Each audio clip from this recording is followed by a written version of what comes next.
السلام علیکم، میرا نام ہے ہدیٰ احسان۔ امید ہے آپ سب لوگ ٹھیک ہوں گے۔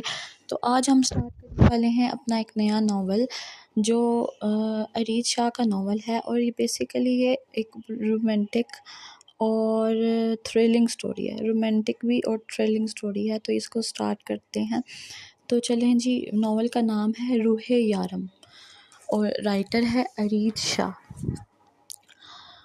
تو اپنا ناول سٹارٹ کرتے ہیں۔ امید ہے آپ لوگ انجوائے کریں گے میرے ساتھ۔ میں بھی یہ ناول فرسٹ ٹائم پڑھنے لگی ہوں اور آپ لوگوں کے ساتھ آن لائن ریڈنگ کرتے ہیں۔ اوکے جی، تو چلیں آپ سٹارٹ کرتے ہیں۔ روح یارم، از قلم ارید شاہ۔ یہ منظر دبئی کے بہت بڑے شہر راس الخیمہ کا تھا۔ اس کو راس الخیمہ اس لیے بھی کہا جاتا ہے کیونکہ یہاں خیموں سے مشابہت رکھنے والے چھوٹے چھوٹے مکان ہیں جو ساحل سمندر پر موجود ہیں۔ وہ اس طرح کے چھوٹے چھوٹے کام کرنے کے لیے خود نہیں آتا تھا، لیکن اس وقت سوال اس کے لیفٹ ہینڈ شارف کا تھا، وہ جو بچپن سے اس کے ساتھ تھا، اس کے ہر کام میں برابر کا شریک۔ آج وہ اسے تنہا نہیں چھوڑ سکتا تھا۔ وہ اس وقت دبئی کی ایک بہت بڑی جیل میں تھا۔ اس کا وفادار ساتھی، اس پر جان نچھاور کرنے والے کو وہ اس طرح سے نہیں چھوڑ سکتا تھا۔ یہ سچ تھا کہ ڈان کو اس سے کوئی محبت نہ تھی، اس کے ساتھ کوئی دلی وابستگی نہ تھی، مگر وہ اس کے لیے جان دینے کا حوصلہ رکھتا تھا، اور ڈان کو ایسے ہی لوگوں کی ضرورت تھی۔ رات 1 بجے کا وقت تھا۔ راس الخیمہ شہر دن میں جتنا ویران اور خاموش ہوتا، رات میں اتنا ہی روشنیوں سے بھرا ہوتا، اور ڈان اکثر اپنے کام روشنیوں میں کرنے کا عادی تھا، کیونکہ اسے پتہ تھا کہ گناہ گار کو اس کا گناہ نہیں بلکہ گناہ چھپانے کا طریقہ مار دیتا ہے۔ اس لیے وہ جو بھی کرتا، کھلے عام وہ اپنے کسی بھی کام میں کوئی غلطی نہیں کرتا تھا۔ شاید یہی وجہ تھی کہ 32 سال کی عمر میں وہ انڈر ورلڈ کا ڈان تھا۔ گناہوں کی دنیا میں قدم رکھتے ہی ڈان نے اس شہر میں ڈان نامی کئی کیڑے مکوڑوں کو مسل ڈالا تھا۔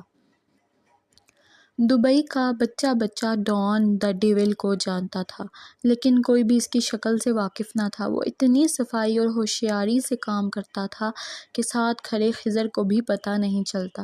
شارف بے گناہ نہیں تھا، اس نے بھی کئی گناہ کیے تھے، لیکن جس چیز کا الزام ابھی سے لیا جا رہا تھا وہ اس نے نہیں کیا تھا، اور ڈان کو یہ منظور نہ تھا کہ اس کی ٹیم میں سے کسی کو اس طرح سے ٹارگٹ کیا جائے۔ اسے جن لوگوں سے مطلب نہ ہوتا، ان سے وہ کوئی تعلق نہیں رکھتا تھا، نہ ہی دوستی اور نہ ہی دشمنی۔ لیکن واسق ملک نے اسے سامنے سے للکارا تھا، اس کے لیفٹ ہینڈ شارف پر الزام لگا کے اسے جیل کے اندر کروا دیا تھا، اور یہی چیز ڈان کو غصہ دلا رہی تھی۔ واسق ملک، جو کہ فون پر اسے دھمکیاں دے چکا تھا کہ وہ شارف کو پھانسی کے پھندے تک پہنچائے گا، اس وقت اس سے چھپ کر ان چھوٹے چھوٹے مکانوں میں سے کسی ایک مکان میں تھا۔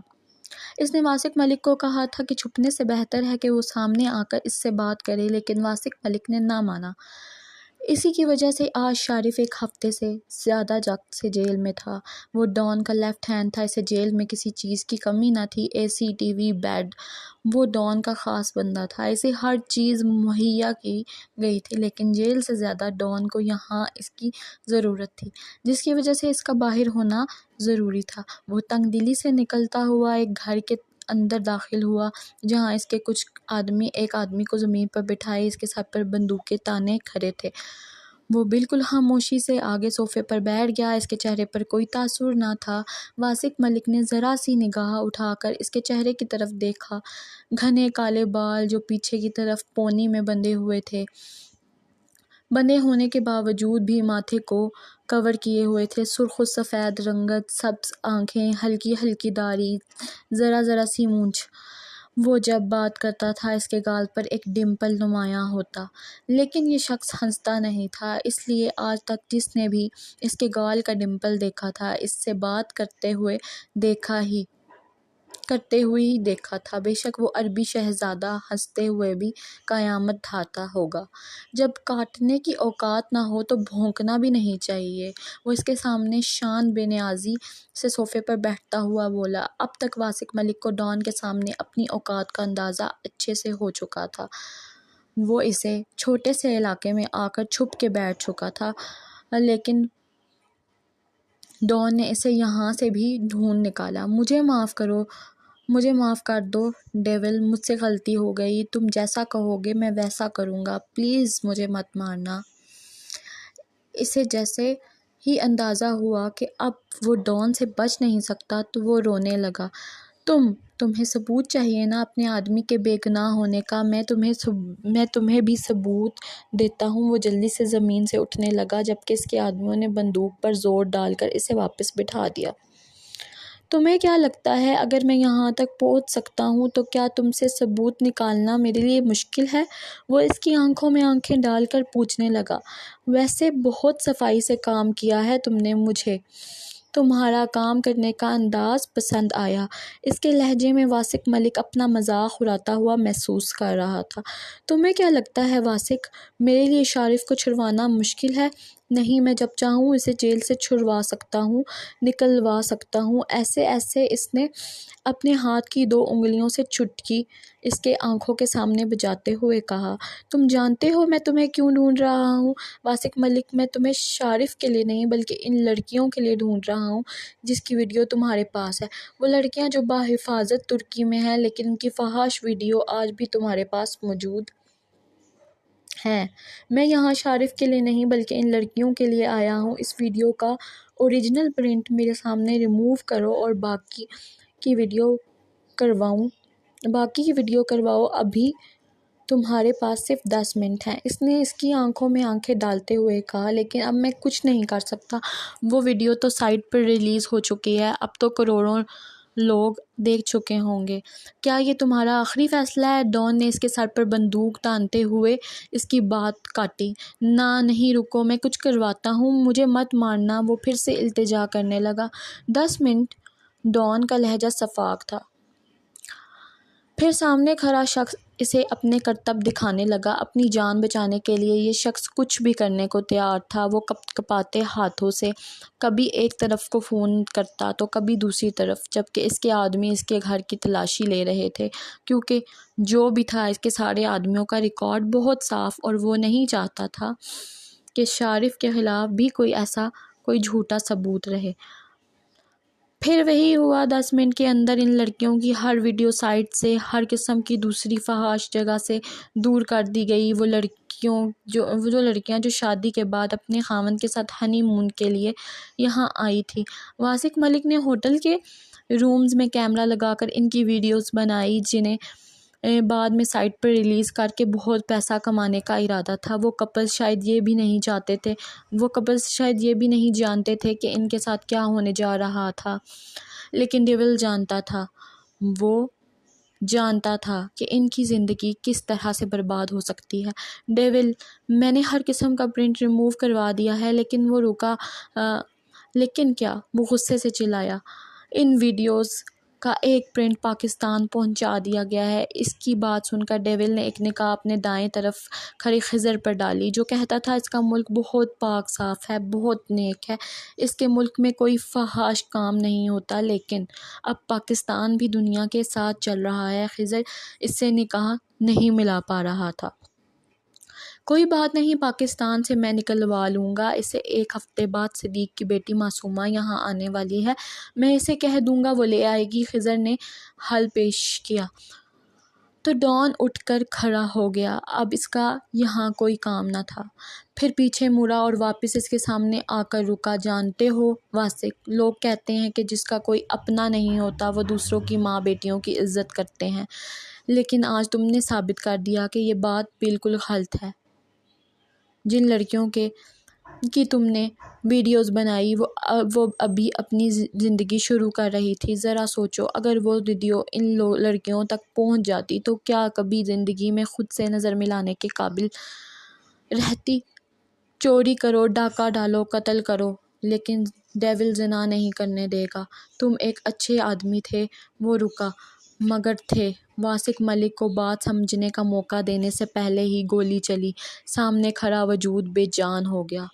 وہ صبح 7 بجے کے وہ صبح 7 بجے کی اٹھی ہوئی تھی۔ روز کی بنسبت آج کام اتنا زیادہ تھا کہ اسے اثر پڑنے کا وقت بھی نہ ملا۔ صبح سے سانس لینے کی بھی فرصت نہ تھی۔ آج گھر میں 9 قسم کے کھانے بنائے گئے۔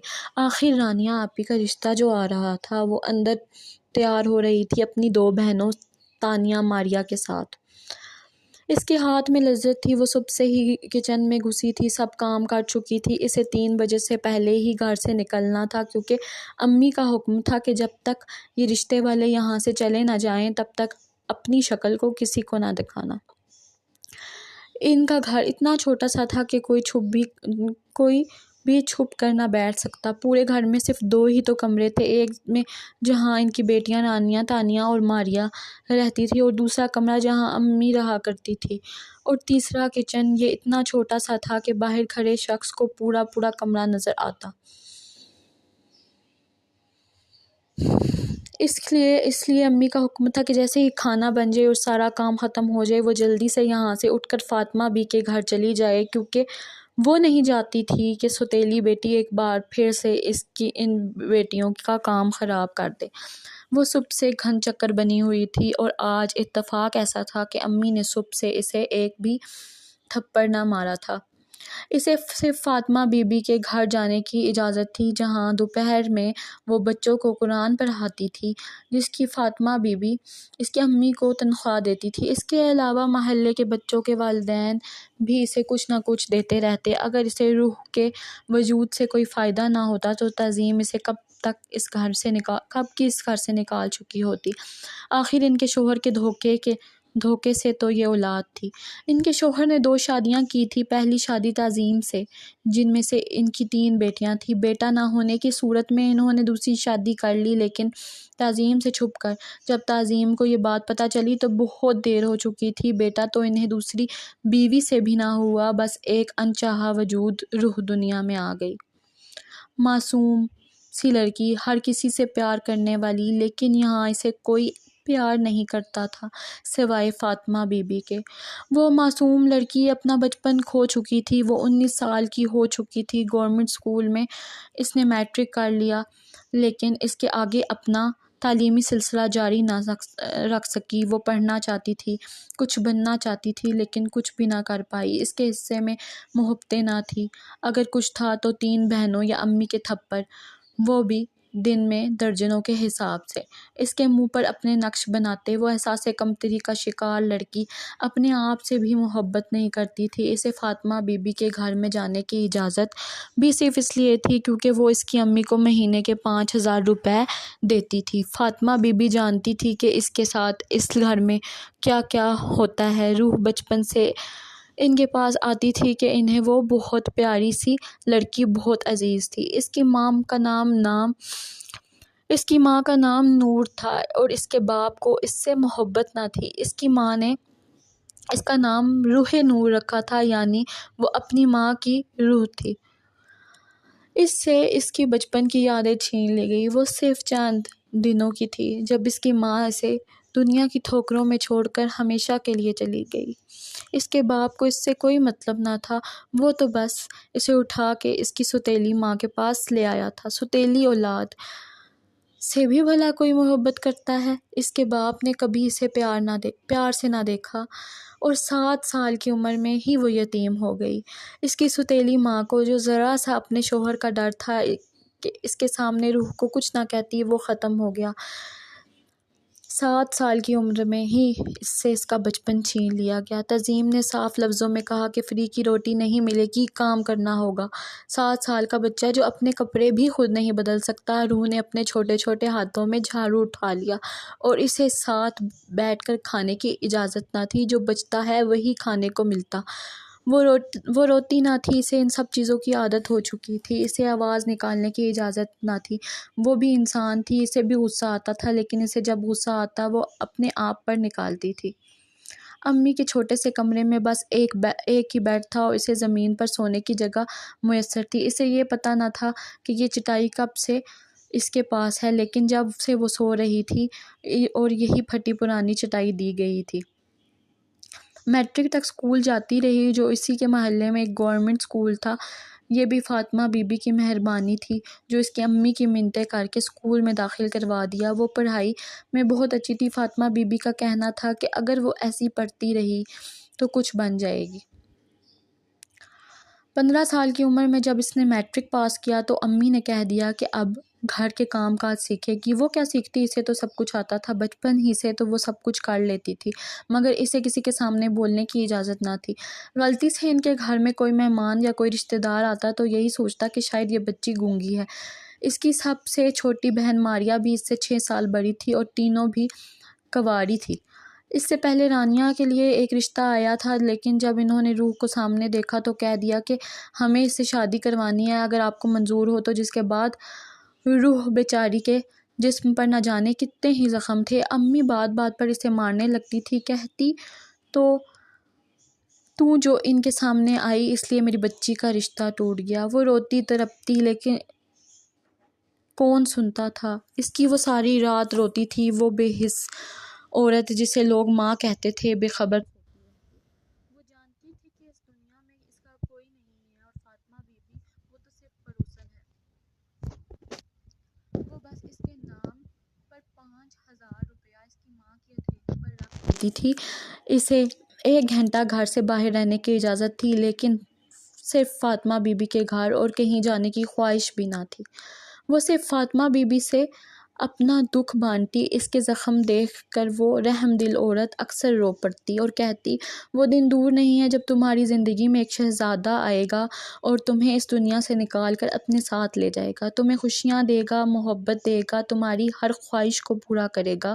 ان کی بات سن کر وہ ہنس دیتی۔ شہزادے شہزادیوں کی زندگی میں آتے ہیں فاطمہ بی بی، میری زندگی میں کوئی شہزادہ نہیں آئے گا، اگر اسے آنا ہوتا تو اب تک آ چکا ہوتا۔ امی بہت زیادہ پریشان بیٹھی تھی۔ مہمانوں کو گئے ہوئے ابھی تقریباً 2 سے 3 منٹ ہی ہوئے تھے، لیکن ان کی شکلیں ہی بتا گئی تھی رانیہ ان لوگوں کو کچھ خاص پسند نہیں آئی۔ امی مجھے نہیں لگتا کہ یہ لوگ رشتہ کریں گے، دیکھو کیسے عجیب سے سوال پوچھ رہے تھے ہماری رانی سے۔ ماریا نے بات شروع کی۔ ٹیبل پر کھانے پینے کی چیزیں بکھری ہوئی تھی، اچھی خاصی مہنگی ترین دعوت کی گئی تھی۔ تانیہ کو تو خرچے کا سوچ سوچ کر ہول اٹھ رہے تھے۔ ارے پریشان مت ہو، مجھے تو لگتا ہے یہ رشتہ ہو جائے گا، اب میری رانی ہے ہی اتنی خوبصورت۔ امی نے رانیہ کے میک اپ سے لدے چہرے کو دیکھتے ہوئے کہا، جبکہ لڑکے کی بہن نے بڑی مہارت سے پوچھا تھا ارے رانیہ جی، پارٹی میک اپ کرتے ہوئے تو 2 3 4 گھنٹے لگ جاتے ہیں، آپ نے یہ اتنا سارا کھانا کیسے بنایا؟ جس پر امی نے کہا ان کی بیٹی ہر فن مولا ہے۔ ویسے امی ایک بات آپ نے نوٹ کی، ان لوگوں نے صرف کھانے کی ہی تعریف کی، وہ بھی اس منحوس کے ہاتھ کے بنے ہوئے کھانے کی۔ تانیہ نے ساری توجہ روح کی طرف دلوائی۔ ہاں امی بلائیں اسے، یہ سارا سامان اٹھائے یہاں سے، مجھے تو اس رشتے کی کوئی امید نہیں ہے، ماریا نے اٹھتے ہوئے کہا اور گھر کی دیوار پہ جا کے کھڑی ہوئی۔ فاطمہ بی بی روح کو گھر بھیجیں، لہجے میں دنیا بھر کی عزت اور محبت سمو کر کہا، کیونکہ دنیا کے سامنے وہ روح کی سوتیلی نہیں بلکہ سگی بہنیں تھیں۔ یہ بات الگ تھی کہ فاطمہ بی بی سے کچھ بھی چھپا ہوا نہ تھا، اس لیے تو ماریا کی آواز سنتے ہی روح نے کانپتی آواز سے کہا، آپی میں بس ابھی آئی، اور دوڑتے ہوئے دروازے سے نکل کر اپنے گھر کے دروازے کے اندر آ گئی۔ مہنوس، اٹھاؤ یہ سب، رانیہ نے اپنے چہرے پر آئے ہوئے بالوں کو اسٹائل سے پیچھے کرتے ہوئے اسے کہا، تو وہ تیزی سے آگے بڑھی اور سامان اٹھانے لگی، جبکہ وہ چاروں ٹانگ پہ ٹانگ رکھے وہیں باہر صحن میں کرسیوں پر بیٹھی تھی جب دروازہ بجا اور ایک خوبصورت سا نوجوان اندر داخل ہوا۔ رانیہ فوراً الرٹ ہو گئی، جبکہ ماریا اور تانیہ بھی کھڑی ہو کر اسے دیکھنے لگی۔ سب سے پہلے امی سنبھلی، ارے واحد بیٹا، کچھ بھول گئے تھے کیا؟ آؤ نا، امی نے خوشامدی انداز میں کہا۔ آنٹی دراصل میرا موبائل وہاں ٹیبل پر رہ گیا ہے۔ واحد مسکراتے ہوئے آگے بڑھا اور میز سے اپنا فون اٹھانے لگا، تبھی روح کچن سے نکلی اور ٹیبل کی طرف آئی۔ وہ سامنے کھڑے لڑکے کو دیکھے بغیر ہی ٹیبل سے سامان اٹھانے لگی، لیکن اس کا سارا دھیان روح پہ دیکھ کے رانیہ کی آنکھیں غصے سے سرخ ہونے لگی۔ اسے کیا مسئلہ ہے؟ واحد کے سامنے باہر آنے کی ضرورت کیا تھی؟ یہ ہمارے گھر میں کام کرتی ہے۔ امی نے واحد کا دھیان روح کی طرف دیکھتے ہوئے روح کو ہاتھ سے کھینچ کر پیچھے کیا، سخت نظروں سے اسے اندر جانے کا اشارہ کیا۔ روح فوراً ہی کچن میں جا کر چھپ گئی۔ آنٹی، آپ کے گھر میں کوئی نوکر کام کرتا ہے؟ اس کا ذکر آپ نے پہلے نہیں کیا۔ واحد کا دھیان ابھی بھی کچن کے دروازے کی طرف ہے جہاں روح ابھی غائب ہوئی تھی۔ ہاں بیٹا، وہ دراصل اسی محلے سے ہی آتی ہے، تھوڑا بہت کام کرتی ہے تو میری رانیہ اسے کچھ نہ کچھ دے دیتی ہے۔ انہوں نے اس کا دھیان ایک بار پھر سے رانیہ کی طرف دلانے کی کوشش کی، لیکن اس کی شکل کی بیزاری ہی بتا رہی تھی کہ اسے رانیہ میں کوئی انٹرسٹ نہیں ہے۔ اس محلے میں گھر ہے اس کا کہاں؟ واحد نے جیسے اس کی اگلی بات سنی ہی نہ تھی، جبکہ اندر بیٹھی روح کو ایک بار پھر سے اپنی شامت آتی ہوئی نظر آ رہی تھی۔ اور پھر ویسا ہی ہوا۔ تقریباً کچھ ہی دیر بعد باہر سے سب سے پہلے رانیہ کے چیخنے چلانے کی آوازیں آنا شروع ہوئی۔ میں نے کہا تھا نا امی، یہ لڑکی میرا گھر نہیں بسنے دے گی۔ دیکھا آپ نے کیسے وہ اس کی طرف دیکھ رہا تھا اور اسی کے بارے میں پوچھ رہا تھا اور اس کے گھر کی انویسٹیگیشن کر رہا تھا۔ یہ لڑکی کبھی میرا گھر نہیں بسنے دے گی، میں اسے جان سے مار ڈالوں گی۔ جان بوجھ کر یہ واحد کے سامنے آئی۔ وہ تیزی سے کچن کی طرف کی اور روح کو بالوں سے پکڑ کر گھسیٹ کر باہر لانے لگی، جبکہ ایسا کرنے سے تانیہ اور ماریا کی آنکھیں چمک اٹھیں۔ انہیں بھی تو ہاتھ صاف کرنے کا موقع مل ہی گیا تھا، انہیں تو صبح سے ایک بار بھی ہاتھ اٹھانے کا موقع نہ ملا تھا۔ دیوار سے دیوار جڑی ہونے کی وجہ سے اسے چلانے کی اجازت نہ تھی۔ نہ جانے کتنی دیر خاموشی سے ان چاروں کی مار کھاتی رہی۔ کبھی کبھی دل چاہتا تھا کہ وہ بھاگ جائے اس دنیا سے یا خودکشی کر کے ہی مر جائے۔ وہ اکثر اللہ سے پوچھتی تھی کہ اگر اس کے ماں باپ مار ڈالے تو اسے کیوں زندہ رکھا۔ محبت کے قابل لڑکی تو ہرگز نہ تھی۔ اگر محبت کے قابل ہوتی تو کوئی تو اس سے محبت کرتا، کوئی تو ہوتا جو اس کے زخموں پر مرہم لگاتا۔ وہ ایک انچاہا وجود تھی۔ اتنی مار کھانے کے باوجود، اتنی ذلت کے باوجود اس نے اٹھ کر رات کا کھانا بنایا، خود کھانے کی ہمت نہ تھی۔ عشاء کی نماز ادا کر کے چٹائی پر لیٹ گئی۔ اگلے دن دوپہر 11 کے قریب وہ لوگ واپس آئے۔ انہیں اتنی جلدی جواب کی امید نہ تھی اور نہ ہی رانیہ کل کے طرح آج تیار تھی، بلکہ وہ تو ابھی اٹھی تھی۔ امی نے خوشامدی انداز میں انہیں بلایا، لیکن اگلی بات پر ان کا چہرہ افق ہو گیا۔ وہ لڑکی جو آپ کے گھر میں کام کرتی ہے، ذرا بتائیں اس کا گھر کہاں ہے؟ وہ دراصل واحد نے جب سے اسے دیکھا ہے ہمیں ایک پل کو بھی چین نہیں لینے دیا۔ کچن میں کھڑی روح کی روح ایک بار پھر سے کام گئی۔ ابھی تو کل کے زخم بھی ہرے تھے، جبکہ کچھ ہی دیر میں باہر امی کی آواز آنے لگی۔ وہ تمام لحاظ و مروت بھولی انہیں سنانے میں مصروف تھی۔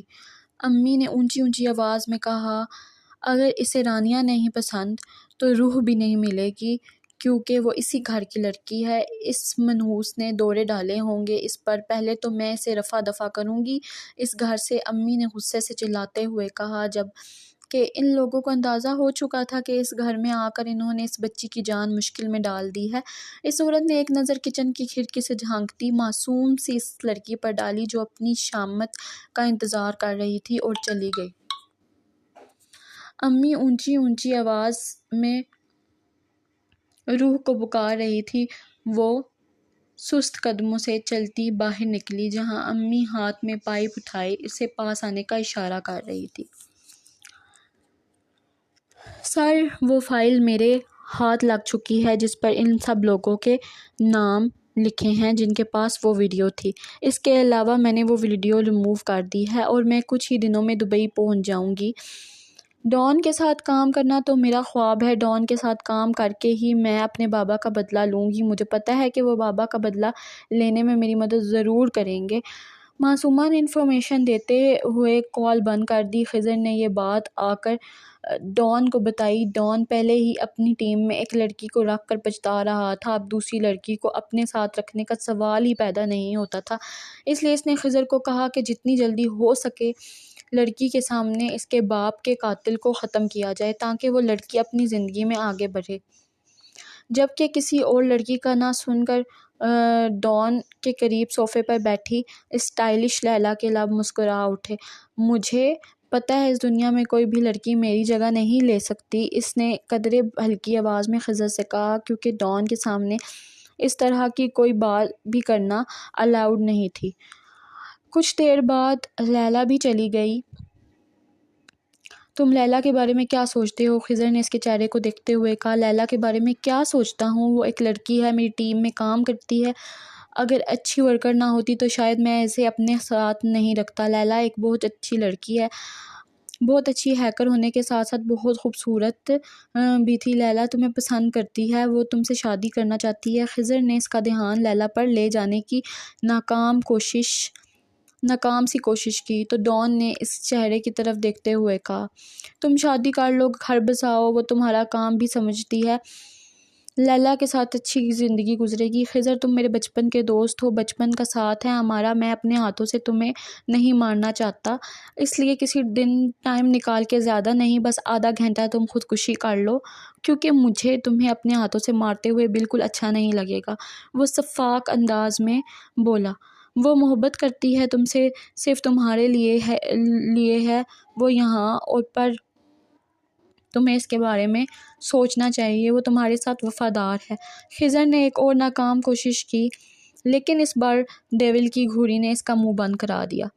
میں انڈر ورلڈ کا ڈان ہوں خضر، عشق سے حسین ہے میری دنیا، وہ کہہ کر جانے لگا۔ اگر تمہیں عشق ہو گیا تو، خضر نے جیسے آج ہار نہ ماننے کی ٹھان رکھی تھی، اس دنیا میں وہ لڑکی ہی نہیں بنی جس کے عشق میں یارم کاظمی گرفتار ہو جائے۔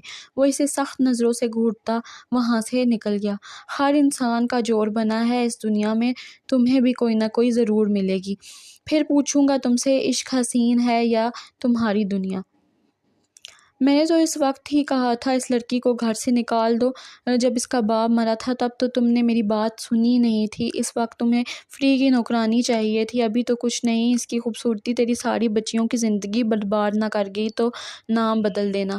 اقصیٰ خالہ جو کہ امی کی بچپن کی سہیلی تھی، ان کے گھر میں آئی تھی، تو میں کیا کروں تم ہی بتاؤ، یہ لڑکی میری بچیوں کی زندگی برباد کر دے گی۔ دوسری بار رانیہ کا رشتہ ٹوٹا ہے، 29 سال کی ہو گئی ہے وہ، لیکن ابھی تک کنواری بیٹھی ہے۔